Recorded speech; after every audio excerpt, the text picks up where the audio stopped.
bersinar baginya. Dimanapun ku berada, ku mengenangkannya.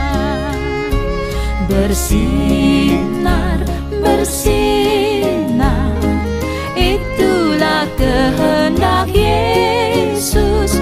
Bersinar, bersinar, aku bersinar terus. Shalom, selamat pagi jemaat Tuhan yang terkasih. Memulai sapaan teduh kita pada pagi hari ini, mari kita bersatu dalam doa.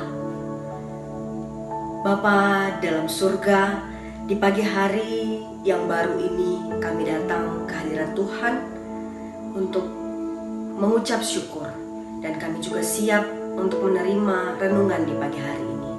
Biarlah Roh Kudus Tuhan yang mengajari kami semua. Dalam nama Yesus kami berdoa, amin. Kisah Para Rasul 13 ayat 47. Sebab inilah yang diperintahkan kepada kami. Aku telah menentukan engkau menjadi terang bagi bangsa-bangsa yang tidak mengenal Allah, supaya engkau membawa keselamatan sampai ke ujung bumi. Sampai di sini firman Tuhan yang menjadi renungan kita pada pagi hari ini. Jelas sekali bahwa orang-orang percaya kepada Yesus Kristus ditentukan untuk menjadi terang oleh terang yang sejati. Sang terang dunia, Yesus Kristus, kita yang harus memancarkan terang Kristus kepada seluruh isi dunia ini, terutama bagi bangsa-bangsa yang tidak mengenal Allah. Jemaat yang terkasih, Rasul Paulus dan Barnabas tentu sudah melakukan, dia menerima dan melakukan tugas panggilan ini. Bagaimana dengan kita, orang-orang percaya yang hidup di masa sekarang ini? Ternyata jemaat yang terkasih, di dunia yang serba online ini, kita mungkin sangat biasa mendengarkan istilah testi atau testimoni. Jadi testimoni ini adalah satu metode yang sangat efektif di dunia online, apalagi yang berjualan online. Baik yang berjualan makanan sampai produk-produk perawatan, semuanya menggunakan testimoni. Apa testimoni itu? Yaitu cerita tentang kepuasan dari seseorang yang sudah mengkonsumsi satu makanan atau produk itu.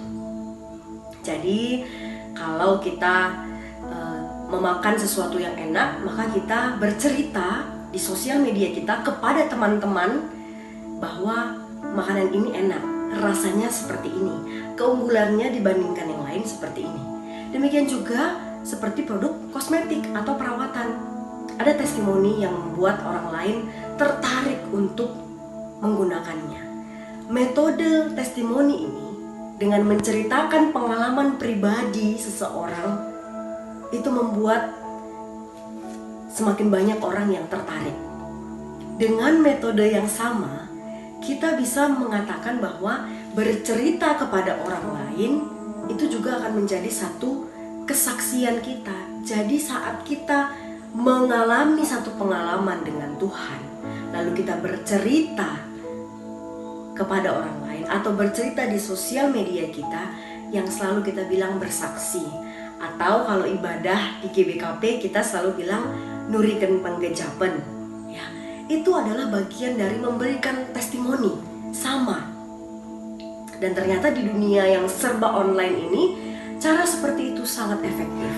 Kita berharap dengan cara kita orang-orang percaya ini rajin bercerita ya tentang Tuhan Yesus, pengalaman kita setiap hari, pengalaman iman kita, jangan kita simpan, tapi mari kita bagikan.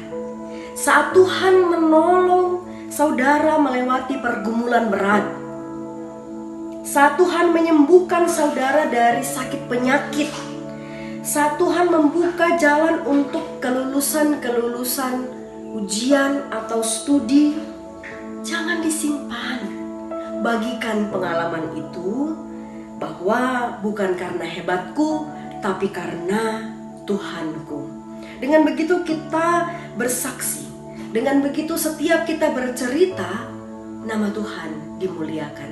Karena sejatinya sebagai terang, kita ditentukan sebagai terang, dan kita sebagai terang kita dirancang untuk bersinar. To shine among others. Terang itu bukan untuk disembunyikan, jemaat yang terkasih. Maka setiap hari mari kita bersaksi. Mari kita membiasakan diri kita untuk merenungkan bahwa berbagai peristiwa yang kita alami sejatinya adalah rangkaian karya Allah untuk menyatakan kuasanya di dalam diri kita. Maka jelas bahwa sebagai terang kita punya tugas yang Tuhan percayakan. Bapak Ibu Saudara yang terkasih, tujuan Tuhan menentukan anak-anaknya menjadi terang adalah supaya, di sini dikatakan supaya engkau membawa keselamatan sampai ke ujung bumi. Maka terang itu tidak berfungsi sebagai penanda bahwa itu ada gelap, tetapi terang justru mempengaruhi gelap itu. Terang itu menerangi. Maka tujuan kita bukan untuk menunjukkan dosa dan kesalahan, tetapi membawa lebih banyak orang untuk percaya kepada Tuhan. Biarlah melalui kita, kerabat kita, saudara kita, teman-teman kita boleh melihat perbuatan-perbuatan baik yang mencerminkan terang Kristus. Sehingga melalui itu semua, nama Bapa di surga dimuliakan. Tapi sebaliknya, perbuatan yang tidak baik akan membuat orang lain juga mencibir. Jangan rusak citra Allah karena perbuatan kita yang tidak baik. Kita ditentukan menjadi terang, inilah identitas kita. Selamat menjadi terang, Tuhan Yesus memberkati. Mari kita berdoa.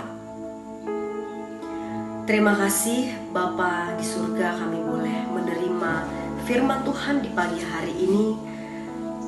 Ajar kami untuk mampu menjadi terang kemanapun kami pergi. Di tempat bekerja, di rumah kami, di gereja kami, kemanapun kami melangkah, kami boleh memancarkan terang Kristus yang sudah ada pada kami. Dengan demikian nama Tuhan dipermuliakan. Bapa di surga, pada pagi ini kami bersatu hati mendoakan Runggun Bogor. Tuhanlah yang memberkati BPMR Runggun Bogor, pendeta Runggun Bogor, juga pengurus-pengurus kategorial dan pengurus PJJ, juga segenap jemaat Tuhan di Runggun Bogor. Mari Tuhan memberkati, Tuhan memampukan dan Tuhan melindungi di dalam setiap langkah kehidupannya, di dalam setiap program kerja Runggun ini Tuhan, supaya boleh berjalan dengan baik dan boleh menjadi berkat bagi setiap orang yang boleh ada di tengah-tengah Runggun Bogor ini. Ini doa kami di pagi hari ini ya Tuhan. Kami siap memulai hari ini. Kami mau melakukan segenap aktivitas kami hari ini dengan mengandalkan Tuhan saja, sehingga kami dapat menjadi terang kemanapun kami pergi. Dalam nama Yesus kami berdoa. Amin. Selamat pagi, selamat beraktivitas. Tuhan Yesus memberkati.